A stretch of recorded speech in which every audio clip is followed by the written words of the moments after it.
नमस्ते, मैं हूँ निष्ठा सारस्वत। इस बार मुझसे बहुत सारे लोगों ने सवाल पूछा है कि दीदी आप कहते हो कि हमें हमेशा हर परिस्थिति में पॉजिटिव रहना चाहिए। हम बहुत कोशिश भी करते हैं पॉजिटिव रहने की, लेकिन जब हम किसी परेशानी से गुजर रहे होते हैं उस समय पॉजिटिव रहना बहुत मुश्किल हो जाता है। कैसे रहें पॉजिटिव जब हमारा मन दुखी है, जब हमें कोई रास्ता नज़र नहीं आ रहा है और हर तरफ से नेगेटिविटी आ रही है। कई बार हम जीवन में ऐसी परिस्थितियों में फंस जाते हैं कि हमें कोई रास्ता नज़र नहीं आता, दिल बिल्कुल टूट जाता है और दिमाग काम करना बंद कर देता है।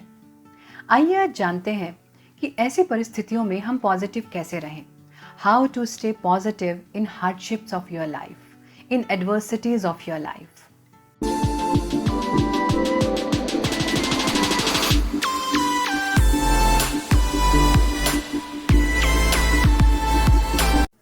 महाराजा दशरथ को जब संतान प्राप्ति नहीं हो रही थी तो वो बहुत दुखी रहते थे और एक ही बात थी जो उनको निराश नहीं होने देती थी, और वो था श्रवण कुमार के माता पिता का श्राप।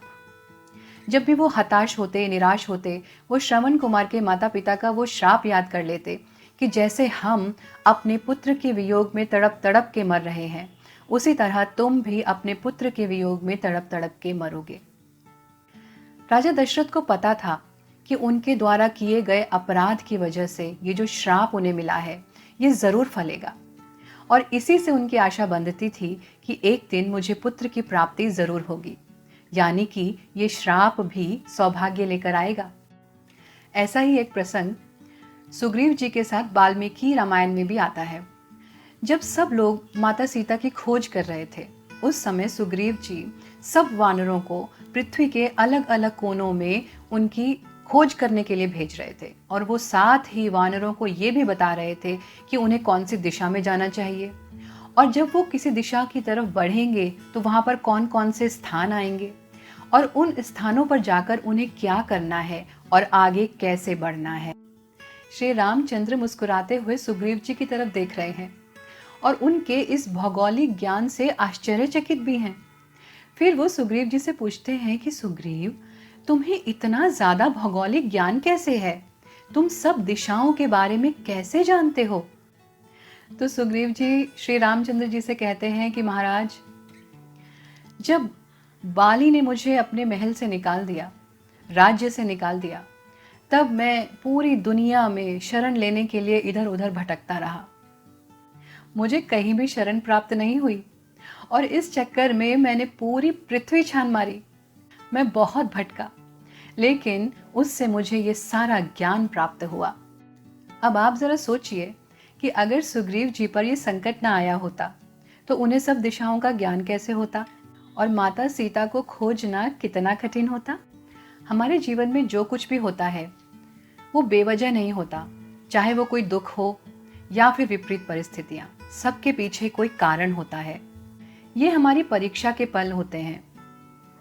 हमेशा याद रखना चाहिए कि ईश्वर रचित प्रतिकूलता में भी कहीं ना कहीं अनुकूलता छुपी होती है जो हम देख नहीं पाते।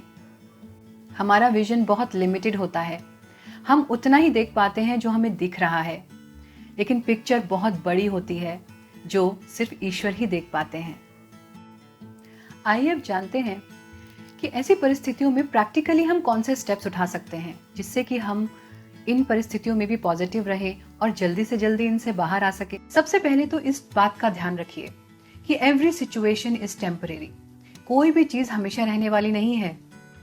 सोना आग में तपकर ही कुंदन बनता है, and it is always said that adversities always make us wiser and stronger.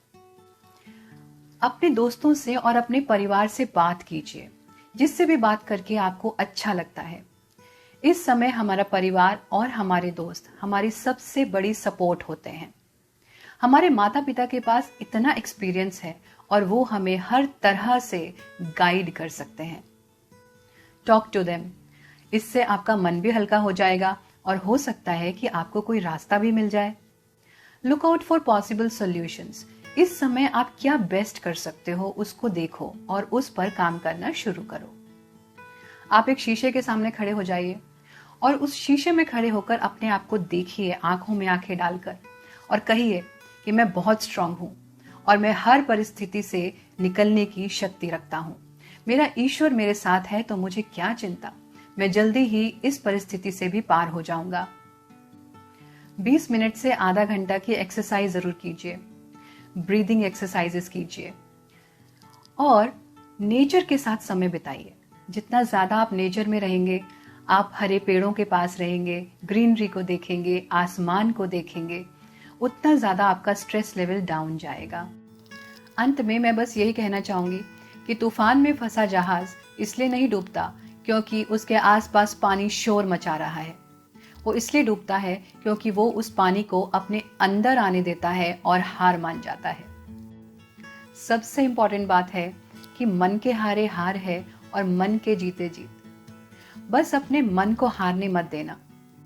Positive रहोगे तो कोई भी परिस्थिति आपको हरा नहीं पाएगी। मेरे दादाजी एक गीत गुनगुनाया करते थे जो मुझे बहुत पसंद है और मैं जब भी परेशान होती हूँ तो मैं भी वही गीत गुनगुनाती हूँ। वो कहते थे, जब नहीं रहे हैं वो दिन तो नहीं रहेंगे ये दिन भी, जब हास अमर हो ना सका तो टिक ना सकेगा क्रंदन भी। आप भी हार मत मानिए, चलते रहिए, अपने प्रभु पर अटूट विश्वास रखिए। जल्दी ही आप भी अपने जीवन के इस तूफान से बाहर आ जाएंगे। अगर आपको मेरी ये वीडियो अच्छी लगी है तो आप इसको शेयर कर सकते हैं। अगर आप भी जीवन में कहीं स्टक हो गए हैं, आप कोई रास्ता नहीं ढूंढ पा रहे हैं, तो आप मुझे लिख सकते हैं। मैं हर तरह से आपकी मदद करने का प्रयास करूंगी। अगर आपके कोई प्रश्न हैं तो वो आप मुझसे पूछ सकते हैं। मुझसे जुड़े रहने के लिए आप मेरे page inspirational life lessons with निष्ठा को इंस्टाग्राम और फेसबुक पर लाइक कर सकते हैं, फॉलो कर सकते हैं और मेरे यूट्यूब चैनल निष्ठा सारस्वत को सब्सक्राइब कर सकते हैं। नमस्ते।